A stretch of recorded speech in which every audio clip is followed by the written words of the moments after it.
Esta semana vamos começar com um tema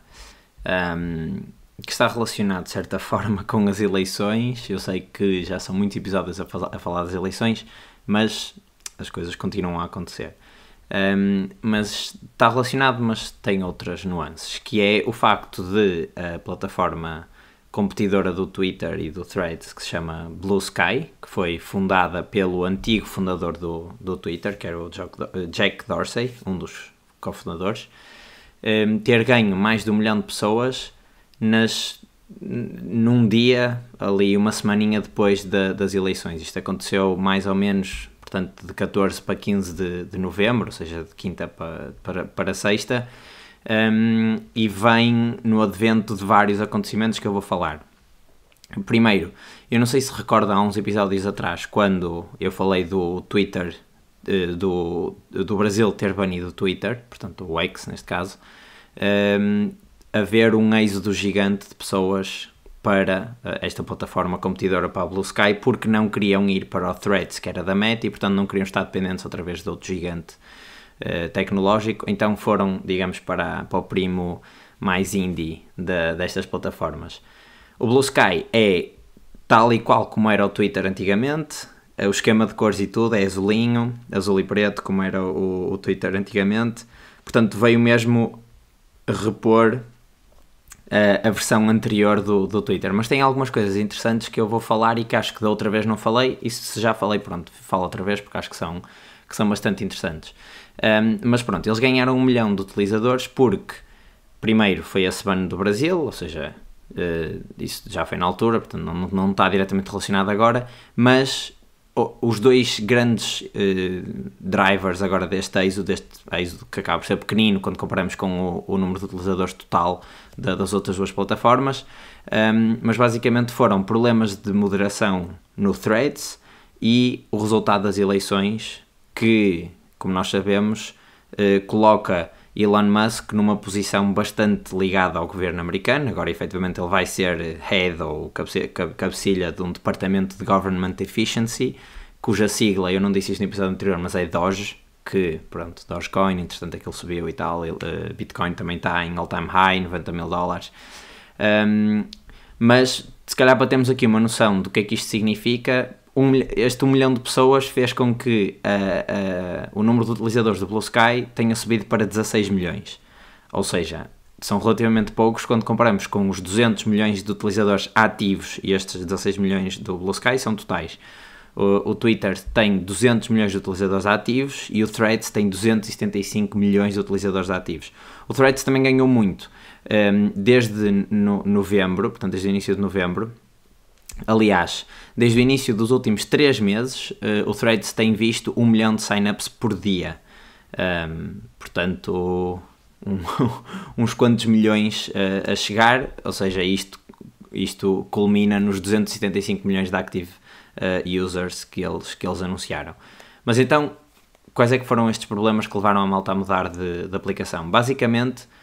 o primeiro problema foi os problemas com os algoritmos de moderação do Threads. O Threads, apesar de estar a caminhar para ser uma rede social, ou como quiserem chamar, descentralizada, ainda não é. Portanto, o algoritmo é controlado pela Meta, ou neste caso pelo Instagram, e desta forma existem a moderação, ou seja, aquilo que é boosted ou aquilo que é calado, digamos assim, os posts que ganham mais notoriedade e os posts que ganham menos notoriedade são controlados por um algoritmo que é desenvolvido pelo Instagram e que não é público, portanto as pessoas não sabem bem como atuar perante esse algoritmo. O que é público é que o Threads teve alguns problemas na moderação de contas, portanto houve muita gente a ter a sua conta banida ou bloqueada por se achar que eram menores, e isto acredita-se que seja porque eles devem estar a testar uma série de algoritmos, provavelmente controlados por inteligência artificial, e que deve ter tido algum tipo de erro na previsão, e portanto houve pessoas que não eram menores a ver a sua conta bloqueada. Mas, para além disso, eles disseram, e isto sim é público, que o conteúdo relacionado com política ia ser não ia ter reach nenhum, ia ser silenciado dentro da plataforma, porque eles não queriam ter problemas com as eleições americanas, ou seja, tudo que era conteúdo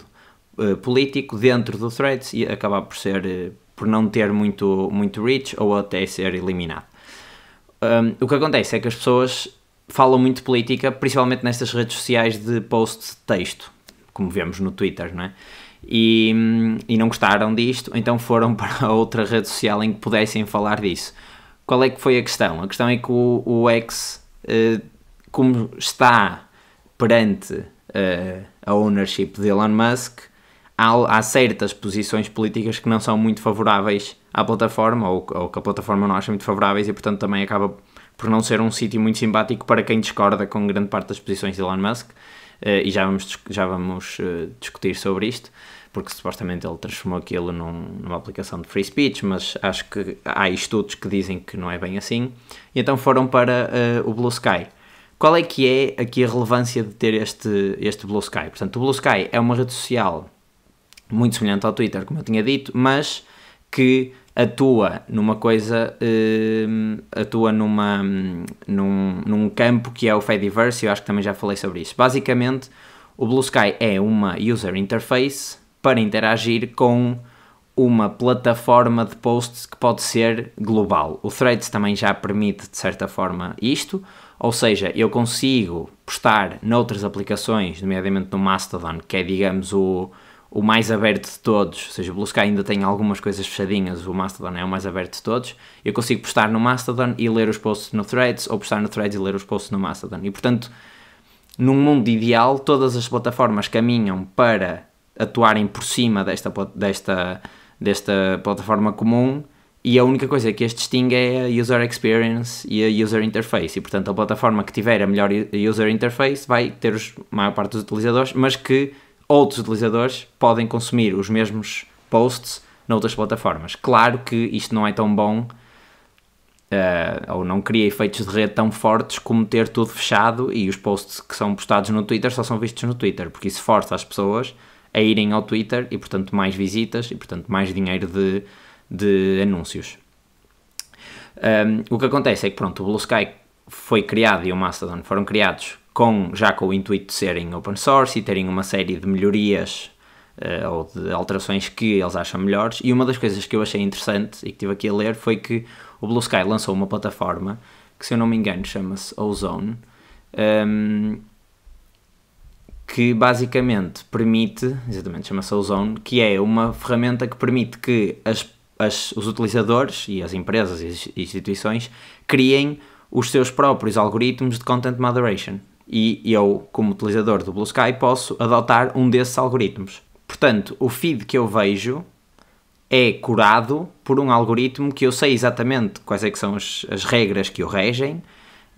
que foi criado, por exemplo, se eu tiver a noção que só quero ver posts de uma certa gama política, um certo espectro político, ou se só quiser ver posts que falem sobre um certo tema, etc., consigo guiar o meu feed por essas políticas de content moderation, ou seja, não quero ver posts de extrema-direita com conteúdo xenófobo, pronto, e há ali alguém que criou um algoritmo que faz moderação nesse sentido, e portanto eu consigo adaptar isso à minha utilização da aplicação. Isto tem, eu acho que uma coisa muito boa, que é, não há uma instituição altamente poderosa a decidir aquilo que nós conseguimos ver, principalmente nestes temas políticos, e que podem decidir, podem ter muita influência naquilo que as pessoas pensam e na maneira como votam e etc. Isto foi claro tanto no Facebook há uns anos atrás como agora no Twitter, mas por outro lado também permite que as pessoas criem bolhas ideológicas e que se mantenham nelas e que depois acabem por não ver o outro lado das questões. Agora, qual é melhor a bolha ter sido criada por mim e eu saber que estou a criá-la, ou alguém, uma instituição, criar uma bolha, ou pelo menos acreditarmos que eles não querem criar essa bolha, mas acabam por criar, porque depois o algoritmo acaba por reforçar aquilo que nós gostamos mais e aquilo que nós odiamos, e portanto não conseguimos ver os posts que estão no intermédio. Não sei, há certamente aqui uma discussão a ser feita, mas pelo menos eu acho que é positivo haver uma plataforma em que é possível ser eu a decidir exatamente aquilo que me é dado pelo algoritmo, para além das páginas que eu já sigo, que é o que não acontece tanto no X como no Threads. Por exemplo, nos posts de política no Threads e no Instagram, lá está, eram silenciados, a menos que eu seguisse as páginas de política. Ou seja, se eu quisesse mesmo ver as páginas de política, eles eram mostrados. Caso contrário, o algoritmo aleatório, aquilo que nós vemos nos Reels e no feed de Instagram e etc., não ia mostrar conteúdo político. Uma coisa muito interessante no Blue Sky é que a interação, o engagement level do Blue Sky é muito diferente do que é o engagement level de uma rede social mais convencional. Eles têm um padrão que chamam, pelos vistos, é bastante comum nas redes sociais, que é o 90-9-1. Ou seja, 90% das pessoas estão só a ver, 9% comentam e 1% efetivamente posta coisas com regularidade. E o que aconteceu no Blue Sky é que, pelo menos por enquanto, o número de pessoas que posta conteúdo nunca desceu abaixo dos 30%. E, portanto, vai ser uma rede social, ou é uma rede social neste caso, em que o engagement é muito mais alto do que no Twitter. Também porque ainda são poucas pessoas, provavelmente também ainda não há muitos bots e contas de páginas que se calhar têm menos atividade ou qualquer coisa do género. Provavelmente este 99.1, a menos que a plataforma seja mesmo muito que incentive mesmo muito as pessoas a postarem, eventualmente eu acho que eles vão cair nesse problema ou nesse padrão, digamos assim. Eles também levantaram semana passada uma ronda de pre-seed de 15 milhões de dólares e o objetivo deles agora é começarem também a vender subscrições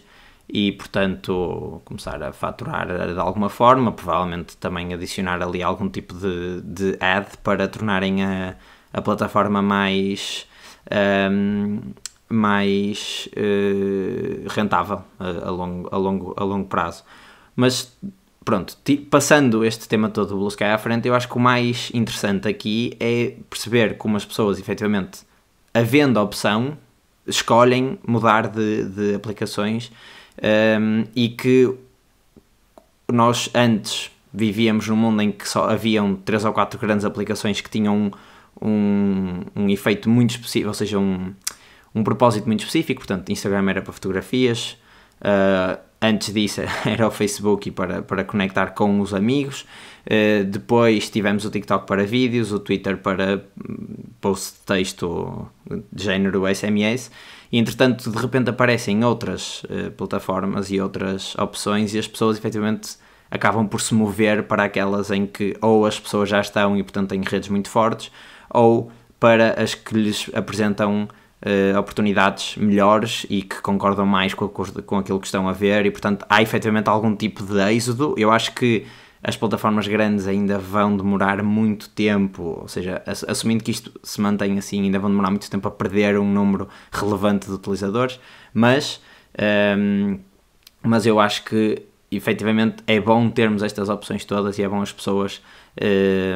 poderem escolher. E melhor do que isso, é bom ver tanto a Threads como o Blue Sky e o Mastodon, que é ainda mais alternativo, digamos assim, a caminharem para uma plataforma conjunta em que eu posso postar em qualquer uma delas, posso ler em qualquer uma delas e, portanto, eu uso aquela que me convém melhor e que tem as features mais interessantes e que eu gosto mais de interagir e que me dá mais prazer de ler as notícias lá ou qualquer coisa do género. Portanto, eu acho que isso também é muito bom e não sei se poderemos caminhar para isso também num Instagram ou num TikTok, em que basicamente o vídeo é postado para uma pool comum e depois as plataformas vão lá buscar. E tem os seus algoritmos que dão feed a isso. Não sei se nesses casos será tão fazível como aqui, mas eu acho que eventualmente todas as redes sociais daqui se calhar a 10 anos vão caminhar para esse futuro em que o post isto para a malta que o programa é tipo uma classe, ou seja, é uma abstração que depois tem várias propriedades e que podemos ter vídeo ou fotografia ou descrição ou texto só, as hashtags ou whatever, tema, o que vocês quiserem, e depois todas as plataformas vão lá buscar e apresentam aquilo de maneira diferente. Portanto, há umas mais focadas em imagem, outras mais focadas em texto, mas eu posso consumir tudo em todo o lado e, portanto, acho que pode ser um futuro um futuro bastante interessante. Mas ainda nisto de pessoas que saem do Twitter para outras plataformas, por exemplo, acho que assim uma pessoa que não é uma pessoa, uma entidade bastante relevante, foi o jornal The Guardian, jornal inglês, que após a vitória de Donald Trump nas eleições, disse que não achava correto portanto, a posição de Elon Musk como dono da plataforma e agora estar ligado claramente ao governo e, portanto, claramente a uma vertente ideológica e com a qual eles provavelmente não concordam, porque os jornais anglo-saxónicos não têm tanto aquela pureza ideológica como nós temos aqui, ou pelo menos como nós aprendemos aqui. E então eles disseram que não concordavam com aquilo que era postado na plataforma, com a maneira como a plataforma promovia ou despromovia os posts e que posts políticos sobre um certo tema tinham mais promoção, então acabaram por dizer que iam sair do Twitter e, portanto, não sei se isso para eles em termos de negócio é uma boa opção, mas também se calhar o número de pessoas com as quais eles interagiam via Twitter e que concordava e que lia efetivamente as notícias deles, se calhar era relativamente baixo e, portanto, eu suponho que eles tenham avaliado essa questão antes de tomarem a decisão. Isto porque Elon Musk disse que ia tornar o Twitter um bastião de free speech e, portanto, que toda a gente ia poder dizer as suas opiniões sem qualquer tipo de censura, mas, na verdade, isto foi um Transparency Report, que eu vou deixar aí nos links, que o próprio X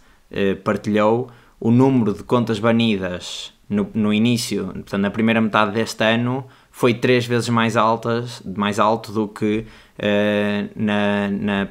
no mesmo período, mas em 2022. Portanto, em 2022 houve 1.6 milhões de contas a serem banidas. Este ano, 2024, na primeira metade, foram 5.3 milhões, ou seja, é mais de 3 vezes o número de contas que foram banidas. E em termos de posts foram 10.6 milhões de posts banidos nos primeiros 6 meses deste ano, não sei quanto é que foram no outro período, mas o número de contas banidas acho que prova exatamente aquilo que os advertisers têm vindo a dizer, que é que o conteúdo abusivo, hate speech que existe no Twitter está cada vez maior e, portanto, essas marcas não querem estar associadas a uma plataforma com tanto conteúdo negativo. E, portanto, eles há cerca de uns meses, há 2-3 meses, disseram que muitas das marcas disseram que iam parar de fazer campanhas publicitárias na plataforma, e o X perdeu muito dinheiro e o Elon Musk depois também quis pôr a malta em tribunal. No report eles dizem que só 1% de todos os posts da plataforma é que são banidos e são hate speech, mas o número de contas banida mostra que efetivamente isso pode não ser verdade. Eles também partilharam informação sobre quantos destes pedidos vieram do governo. Durante os primeiros 6 meses de 2024 houve 18.737 pedidos de governos ou de estados para obterem mais informação sobre posts ou para removerem posts, etc. E a maior parte destes pedidos, portanto destes 18.000, 7.800 vieram da União Europeia e os Estados Unidos fizeram 3.300. Ou seja, a União Europeia aqui a mostrar-se mesmo como nos habituou, portanto muito preocupada com os seus utilizadores, com os seus habitantes e muito ativa em regular o comportamento das plataformas. Agora, falando de empresas privadas, ou seja, mega startups, nomeadamente das 3 das maiores, que é a SpaceX, a xAI, estas duas do Elon Musk, e a ByteDance, que é a empresa-mãe do TikTok. Há bastantes notícias aqui. Portanto, a primeira é que a xAI, que no fundo é a competidora da OpenAI, mas fundada por Elon Musk e que desenvolve o Grok, que é o modelo competidor do GPT, e que o mês passado lançou pela primeira vez a sua API, ou seja, é possível agora as empresas construírem por cima do Grok, em vez de usarem só ou seja, é mais uma opção para além do GPT e do Claude da Anthropic. Eles também estão a levantar 6 bilhões, ou seja, 6 mil milhões de dólares, a uma avaliação de 50 mil milhões de dólares, e portanto isto tornava a XAI a sexta empresa mais valiosa, empresa privada mais valiosa do mundo. Os fundos seriam ou viriam de fundos soberanos ali da zona dos países árabes, portanto Qatar e Arábia Saudita, tal como na OpenAI, nesta última ronda de investimento, que foi também gigantesca, grande parte dos fundos também vieram de um príncipe árabe, portanto da Arábia Saudita, e o objetivo deste novo fundo é comprar mais material, portanto comprar 100 mil NVIDIA chips para treinar os maiores modelos. A XAI está um bocadinho atrás das outras, portanto provavelmente ainda não terá chegado àquele platô de inteligência que eu falei no episódio anterior, e se não ouviram, convido-vos a ir ouvir. E para além disso, aqui há uma certa sinergia pelo facto das duas empresas pertencerem a Elon Musk, que é estes chips, para além de treinarem os novos modelos da XAI, também vão ser utilizados para treinar os modelos da Tesla para o Full Self-Driving e provavelmente para o robô, para o Optimus Bot que eles apresentaram. Portanto, eles precisam de modelos capazes de absorver tanto visão como texto, ou seja, modelos muito poderosos também, e provavelmente serão utilizados a capacidade que o Elon Musk já tem na XAI, no Colossus Supercomputer, para treinar também estes modelos. Porque é que eu falei também aqui do TikTok? Portanto, o TikTok é neste momento, e continua a ser, a empresa, o TikTok é a mãe, a empresa, aliás, o TikTok pertence a uma empresa que é a ByteDance, e a ByteDance é a empresa privada, ou seja, que não está cotada em bolsa, mais valiosa do mundo. Neste momento está avaliada em 300 mil milhões de dólares, e isto é uma avaliação interna, ou seja, como é que eles chegaram a este valor? As empresas privadas têm duas maneiras, digamos assim, que na verdade é a mesma, mas que têm duas maneiras de mostrar pública a sua avaliação. Enquanto que as empresas em bolsa é o valor, o market cap que está em bolsa, ou seja, as pessoas vão comprar as ações por um valor X e esse valor da ação vezes o número de ações vai dar o valor da empresa e, portanto, é controlado literalmente pela procura e pela oferta. As empresas privadas que não estão em bolsa não têm este mecanismo de se avaliarem. Portanto, o que é que acontece? Elas muitas vezes,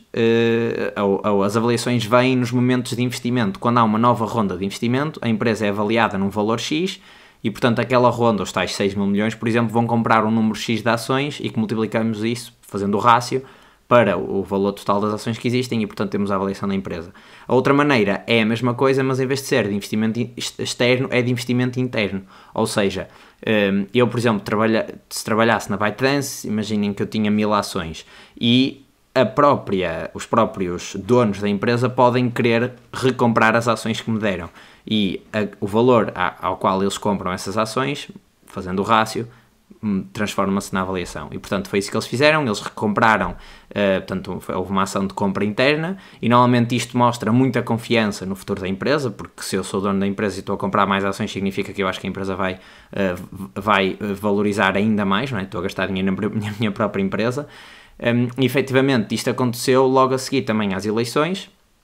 porque a ByteDance, ou as pessoas que estão à volta da ByteDance, agora vinha a palavra em inglês, convinced, mas estão convencidas que o facto de Donald Trump ganhar as eleições e, portanto, de voltar à Casa Branca vai ser bom para o TikTok, que, caso não se lembrem, também já falei disto num episódio, em abril foi banido pela Biden Administration, ou seja, eles tinham até janeiro do próximo ano para vender, e eles disseram não vamos vender, receberam muitas propostas, vender a operação dos Estados Unidos só. E eles disseram que não iam vender, e portanto agora com o Trump a ganhar, eles estão confiantes de que o Trump vai reverter essa lei. Ainda não é certo se ele pode reverter essa lei, portanto se não vai haver aqui alguma nuance, mas isto porquê? Porque até é estranho, não é? Donald Trump parece um bocadinho proteccionista e, portanto, é estranho ter tecnologia chinesa, ou permitir tecnologia chinesa nos Estados Unidos, e, efetivamente, ele era contra a utilização de TikTok, portanto, era a favor do ban, mas houve um bilionário e que é um mega donor do partido dele, portanto, há aqui, lá está, já há interesses políticos, que se chama Jeff Yass, que é um grande investidor da ByteDance, que fez com que Donald Trump mudasse de ideias, e eu acho que não se pode ignorar o facto de ele ser um dos maiores doadores, não sei, donors do partido de Donald Trump. Portanto, acho que pode haver aqui algum interesse de ajudar, de certa forma, o seu amigo que lhe deu muito dinheiro. Mas pronto, basicamente o que aconteceu foi isso, foi que mais uma empresa a fazer aqui a Trump Trade, e eles estão confiantes de que a lei que vai banir o TikTok vai ser revertida e que depois as pessoas vão poder usar nem mesmo o TikTok tal como ele está. Eles dizem que, isto agora a ByteDance diz que não vai ceder às pressões chinesas para ter acesso aos dados dos utilizadores americanos. Portanto, não sei, vamos ver, esta novela ainda está a começar, vai ser interessante de acompanhar. A SpaceX também está à procura de mais investimento, neste caso também por venda de ações interna, porque eles agora querem testar uma nova um novo foguetão, que é um super rocket, aliás um mega rocket, e acho que vai ser já na próxima segunda-feira, mas ele disse que ia usar a sua posição no governo para facilitar, ou seja, para beneficiar as suas empresas. Ele já mostrou que ia fazer exatamente isso, muito por diminuir as regulações e a burocracia que é necessário, tanto para lançar foguetões como para o full self-driving, portanto tudo que é regulação da AI. Conta-se que ele esteja muito envolvido nos próximos anos por fazer parte do governo de Donald Trump. Portanto, claramente foi um move, foi aqui uma jogada de xadrez de gênio, quer dizer, pelo menos por agora, porque já tirou muito partido disso. Tesla, todas as suas empresas estão cada vez mais valiosas. A SpaceX espera-se que se chegue aos 250 mil milhões de dólares, valia 210 mil milhões de dólares, portanto, depois deste valor, ou seja, ia passar o TikTok, mas entretanto o TikTok ultrapassou. Continua a ser a empresa mais valiosa, a SpaceX vem logo a seguir, e é a empresa americana privada mais valiosa dos Estados Unidos, ou do mundo, whatever. E pronto, e vamos ver então como é que Elon Musk vai jogar as suas cartas agora que está por dentro do governo. Ele, lá está, já disse que ia fazer muita coisa e que ia beneficiar as suas empresas. Vamos ver se entretanto isso também favorece o resto do ecossistema ou se sai só ele vitorioso, e as outras nem tanto. Agora umas notícias mais pequenas. A primeira não é bem uma notícia, é mais... Saiu um artigo no TechCrunch sobre o EU AI Act, portanto, no fundo, as regras de regulamentação para a inteligência artificial aqui na União Europeia. Explicam tudo o que é preciso. Eu não vou falar sobre isto neste episódio, vou falar no próximo episódio, portanto, se quiserem saber, vou tentar estudar isto e talvez, se conseguir, falar com alguém para tirar algumas dúvidas, mas basicamente é isso. Vou analisar esta notícia, portanto, se não quiserem ler, esperem pelo próximo episódio. Depois, corre um rumor de que a Apple portanto, as relações entre a Apple e a Adobe estão a ficar um bocadinho azedas, isto porque a Adobe desde muito cedo foi ou aparecia sempre nos keynotes da Apple, como sendo uma das aplicações que era desenhada para o mesmo público-alvo que os Macintosh, portanto a malta mais criativa e etc, portanto edição de vídeo, edição de fotografia, etc. E por outro lado também a Apple nunca investiu muito, ou há alguns anos que não tem investido tanto em criar software dedicado a edição de vídeo, edição de imagem e todas essas coisas. O que é que acontece? Acontece que a Adobe está com uma imagem pública bastante afetada, portanto toda aquela questão que provavelmente já viram, das subscrições, ou seja, eles antes pagava-se uma vez e tinha-se o software, agora paga-se por mês e as subscrições têm fidelização, que é estranho em software as a service, ou seja, é preciso pagar um ano inteiro e se sairmos antes do final do ano temos que pagar aquilo. Já veio alguns problemas. No entanto, a Adobe está a faturar cada vez mais, mas as pessoas estão cada vez mais descontentes e um dos grandes problemas que eles tinham era a performance. Acontece que esse problema foi resolvido quando a Apple apresentou os novos Macs, portanto, os programas da Adobe correm muito rápido agora. A questão é que a Adobe também se tem... aqui a expressão que eu uso é um bocadinho... É tipo, tem andado num flirtzinho com a Microsoft e provavelmente a Apple não está a gostar disso. E nota-se porque a Apple começou a investir cada vez mais no Final Cut Pro, no 11,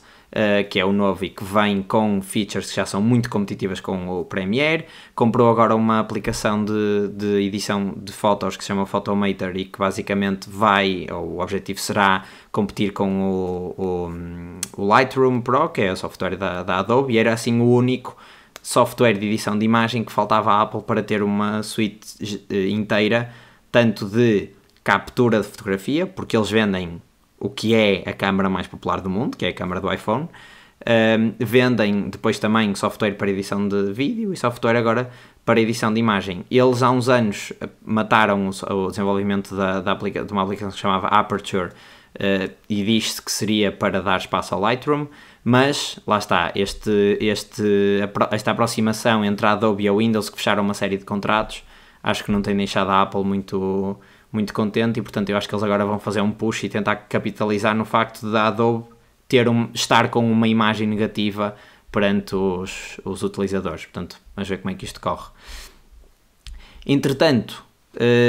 o anúncio mais famoso do mundo, ou um dos anúncios mais famosos do mundo, que é o anúncio de Natal da Coca-Cola, que tem aqueles caminhões clássicos a dizer Coca-Cola, este ano foi feito com recurso à inteligência artificial. Portanto, a Coca-Cola e um estúdio de animação que usa AI, que se chama Silverside AI, fizeram um deal. O anúncio foi feito recorrendo à animação. Começou a ser feito em junho e foi lançado este mês. Entretanto, eles disseram que já houve muitas... Que as softwares que eles usaram, que foi o DALL-E, o GPT, o Stable Diffusion, etc., que já sofreram muitas mudanças e que, portanto, se calhar agora ainda conseguiam ter mais qualidade. Os desafios que eles tiveram foi de manter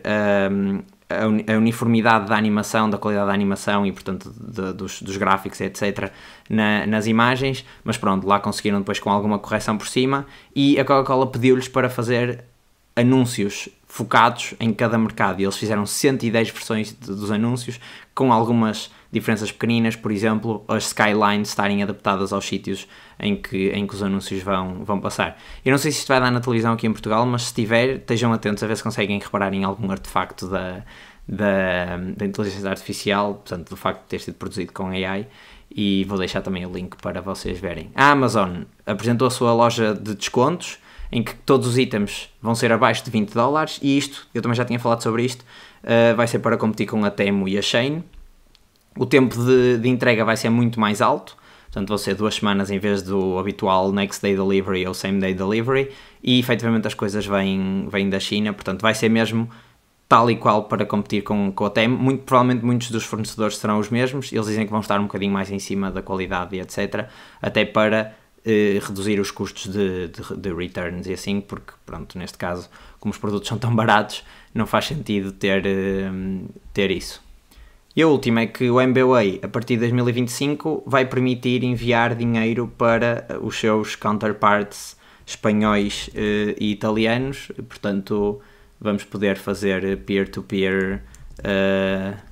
enviar dinheiro peer-to-peer para contas espanholas e italianas, o que é ótimo, e a espanhola é a Bizum e em Itália é o Bancomat